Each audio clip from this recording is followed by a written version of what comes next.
Bonjour à toutes, bonjour à tous, bonjour à toi. Bienvenue dans le Passeport illimité, le podcast qui déconstruit et explore les idées reçues sur la gestion émotionnelle, la gestion du stress et sur la liberté par le leadership. Bienvenue dans l'épisode 11 de la saison 1.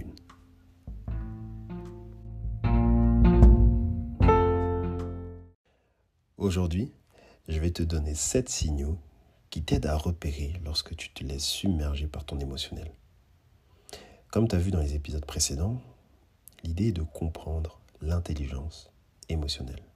D'abord l'aspect de l'intelligence et ensuite le lien avec l'émotionnel. On a discuté dans les épisodes précédents des émotions principales. On a aussi discuté et on a commencé à évoluer vers cette réflexion-là, les 5 dimensions de l'intelligence émotionnelle qui existaient. Et ici, aujourd'hui, on va vraiment essayer de ne pas agir après coup, mais d'essayer d'agir avant coup. Et donc, ces signaux te permettent de repérer sur le moment, d'avoir cette balise pour te dire, attention, mon émotionnel prend le dessus. Premier signal. Si, en règle générale, tu as du mal à exprimer ce que tu ressens, alors tu es potentiellement sujet ou sujette à ce surplus émotionnel. On a discuté un peu du vocabulaire émotionnel dans les épisodes précédents. L'importance de peser et de poser les bons mots pour réussir à identifier son émotionnel, identifier ses émotions, permet de comprendre au mieux, par la suite, tout le mécanisme émotionnel. Donc, évidemment, si tu as du mal à exprimer ce que tu ressens, c'est déjà un signal qu'il y a un travail par rapport à ton intelligence émotionnelle qu'il faut faire. Deuxième signal, si tu attends d'exploser pour pouvoir dire ce que tu ressens, ça aussi, je pense que beaucoup de gens se sont retrouvés dans cette situation. Se laisser submerger par une situation au point que tu réagisses, mais tu ne réagisses pas forcément dans le bon timing. C'est-à-dire que peut-être qu'il y a eu plusieurs possibilités de réagir, d'exprimer ton ressenti, mais peut-être que tu n'avais pas les mots, peut-être que tu ne savais pas comment, et donc tu exploses. Tu accumules et tu exploses. Ça aussi, signal à repérer, évidemment. Là, j'ai dit que le but, c'était d'avoir des signaux avant-coureurs, mais avant-coureurs peut-être pour les prochaines fois. C'est-à-dire que c'est possible que tu te sois déjà retrouvé dans plusieurs situations. Mais pour les prochaines fois, au moins, à force d'analyser, tu vas te rendre compte que c'est peut-être un de tes signaux avant-coureurs d'une surcharge émotionnelle. Troisième signal, tu rumines tes pensées négatives, tu te dévalorises rapidement. Ça aussi très typique.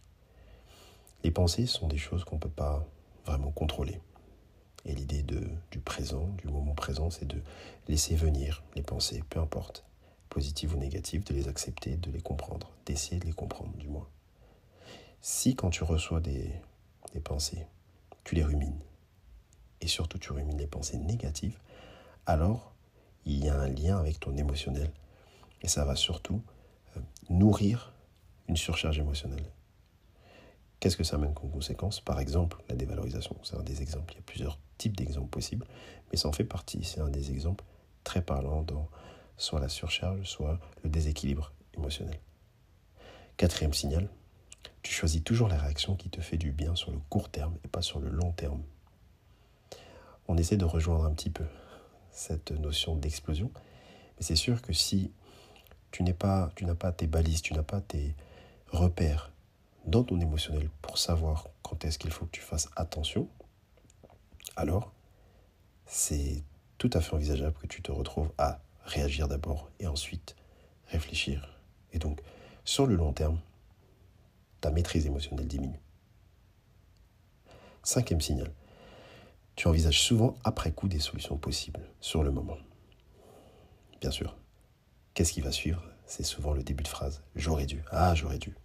Ah, il y a eu ci, il y a eu ça. Il ou elle m'a fait ci ou m'a fait ça, ou m'a dit ci ou m'a dit ça. Je savais que j'aurais dû. Qu'est-ce qui s'est passé ? C'est que finalement, tu n'as pas été capable de gérer ton émotionnel sur le moment. Tu ne l'as pas exprimé comme tu l'aurais dû. Et donc, tu envisages la gestion de ton émotionnel après coup. Sixième signal. Quand quelque chose te plaît, tu t'emballes très vite. Je n'ai pas dit trop vite, très vite. Comment quantifier le fait que tu t'emballes plus ou moins vite? Si tu sens que ton émotionnel, bien sûr, arrive très spontanément et très fort, alors dans ce cas-là, il faut que tu sois capable de te poser la question du pourquoi. Et c'est ce pourquoi-là qui va t'amener à savoir si tu es dans une maîtrise émotionnelle ou non. Dernier signal, si tu es bien plus sévère avec toi qu'avec tes amis, avec ton entourage, avec les autres, ça aussi, signal qu'il est important d'aller se poser des questions par rapport à ton émotionnel, aller travailler ton intelligence émotionnelle. Voilà, j'espère que ces 7 signaux t'ont aidé et dis-moi en plus dans les commentaires. La suite au prochain épisode.